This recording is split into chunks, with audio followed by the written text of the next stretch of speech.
welcome back. After Hurricane Melissa devastated a compound, Prime Minister Andrew Holness offered support, including JDF assistance, to help rebuild. Well, Chief Richard Curry, however, announced that the community's leadership had declined military involvement, which has sparked debate. So today we go beyond the headlines to explore what Indigenous sovereignty means, the history and cultural heritage of Maroon communities, and how these shape decisions around rebuilding. Joining us to unpack these issues is lecturer in the Faculty of Law at UWI, Dr. Marcus Goff, and Chief of the Yamaye, I hope I pronounced that correctly, Taino Peoples, Kasik Kalan Kaiman. Welcome to both of you. Morning and welcome. Greetings. Yep. Morning. Just to add to what Debbie said, the Chief Curry did say that he would take stuff from the JDF. He just didn't want the JDF folks doing stuff. He did say that he would take the stuff. Let me start with you, Marcus. I know what the words mean. So explain what Chief Curry said and what are the ramifications of that. Yes, I think it's important to clarify, that Chief did not reject the offer as we understand it, but just explain the concerns around having the military in the community because of historical, concerns. And so he's willing to accept the assistance, but would want to be able to have it implemented and executed in the community by the community members and their partners. So that's what I understand him to be saying, and not that this should be seen as an affront, I think, but really just that within his responsibility and role to, be reactive to the community's concerns. He said that his council had decided not to have the JDF in there, but they welcome the assistance from government. Dr. Goff, tell me, is this something that Chief can make an autonomous decision on? Is it something that the community would have a say in if they would want the kind of assistance of having the JDF in there? Because from what was offered or understanding is that they're not just coming to be present, but to help in the rebuilding process. Right. Well, we've had this, very age-old debate about what is the significance of, the Maroon communities in the 20th and now 21st century.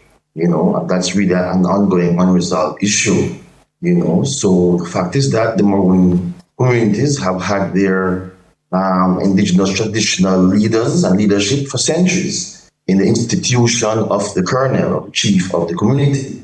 And this is not just a cultural role for drumming and ceremonial purposes. This is a role that has been taken very seriously by the Maroon communities from ever since, And so these institutions have significance historically and in contemporary times. And so the clarity that we need now, I think, is to better appreciate what is the continuing role of these Maroon leaders and how is that to be determined now in contradistinction to or in relationship to the role of the state in terms of its rights and responsibilities to those same communities. These are the same issues which the treaties sought to determine. What are the nature of the rights and responsibilities to each other in this sharing of Jamaica? And this is still an ongoing conversation that needs to be resolved, I think.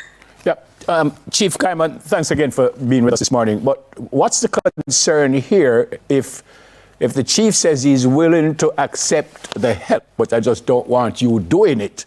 What's the concern? Now, what's the difference there?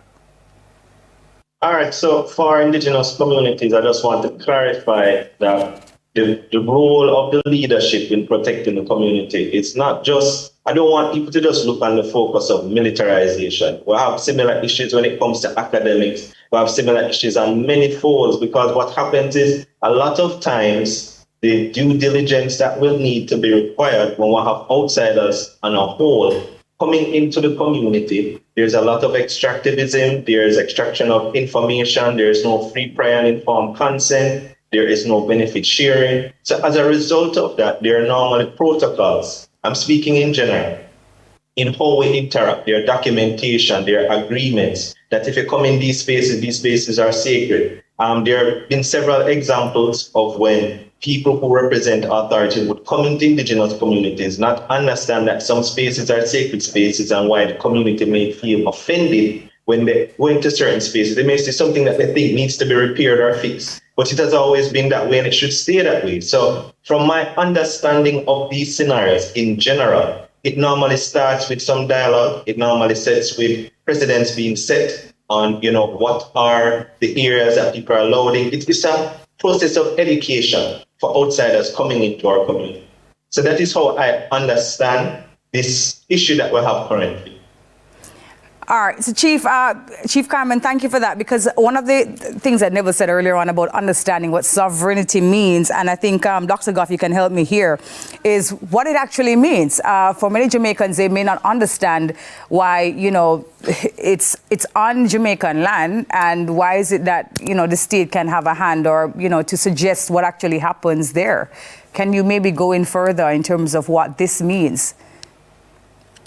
Yeah, definitely. So in the context of indigenous sovereignty, what I like to confirm is that we view this just as you'd have your domain, your space. So you have this communal space, and as Dr. Goff spoke towards it, the community has chosen the leader that represents them. So this is the person that the outsiders need to have these discussions. And because of that, there's a level of autonomy that is within the space. Now, I think the issue that comes up is between the terminology of sovereignty and the terminology of autonomy, which they simply represent the same thing. Sovereignty just has been, bringing a lot more force in these modern times.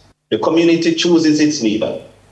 They have their protocols, they have their rules, they have their ways of engagement, they have their systems of conflict resolution.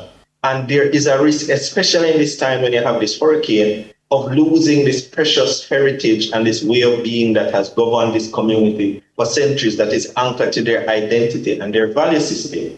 So the United Nations Declaration on the Rights of Indigenous Peoples in general is supporting this, and that indigenous sovereignty is saying that if the community chooses that they want to govern their health in a specific way, is to have that dialogue and ensure that that is respected, because the leadership of the community is dependent on the will of the people. So it's not a scenario where we're saying that the indigenous sovereignty supersedes the sovereignty of the nation. It is not a scenario where we're trying to conflict or compare the both, but it is under our right as indigenous people, as human beings, to have this discussion take place. And when it is taking place, to ensure that all sides can bring to the table their concerns and we can charter a path forward that is amicable to all. So I've heard some of the comments and some of the story, and it is not a scenario of saying that this piece is separate from everything else. We're aware that the contracts that are made for light, for water, is done through the government of Jamaica, and we have that right as well to have access to these basic human needs. We have that right to respect the laws of the nation. And what we're asking for in our indigenous communities as a whole, and this is not just in Jamaica, throughout the Caribbean and the region, is that as indigenous people who are caretakers of this sacred culture and way of being, that it is respected. Yeah. Before now, we had to go through colonization. And during that time, slavery was legal, but it was not just. And we're saying now, as people of color that are in charge of these spaces, that we go back to the table and have discussions, and there are things that we may find that are part of the system that needs review.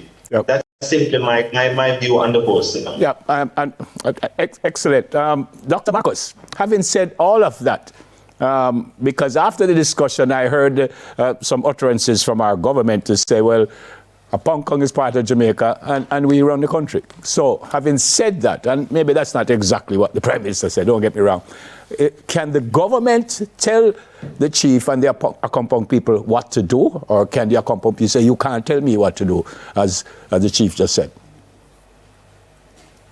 I think the concept of indigenous sovereignty means that the community has the right to self-determination. Right? And self-determination includes internal and external self-determination.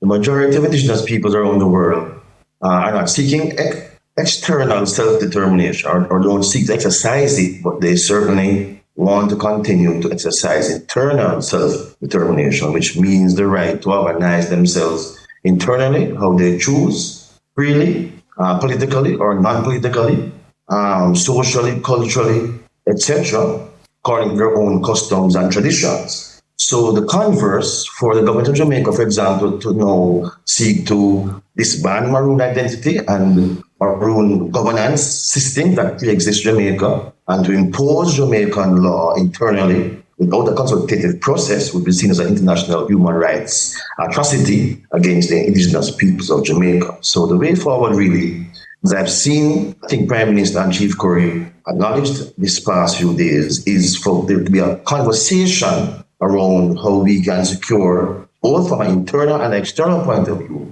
the security and peace of the people in our compound. Forgive me, I'm not certain I got an answer though. Well, I'm saying internally, no. Internally, it's against international law to seek to impose external rules and regulations on an internal indigenous community. Okay. But as we're saying, as Chief said, it's a sharing of authority, of autonomy, and recognizing autonomy. And so, no, it can't be done. But what should be done is a conversation around how these rights are to be recognized in a 21st century post-colonial state like Jamaica. Well explained, Chief. Well explained, Dr. Marcus. Good to see you both, and all the very best for the holiday season. God bless. Thank you. He's a lecturer in the Faculty of Law at UA, Dr. Marcus Goff, and Chief of the Yamai Guani Taino peoples, Chief Kalan Kaiman. Coming up, we get the latest update on Western Jamaica's water supply. Stay with us, please. Soon come.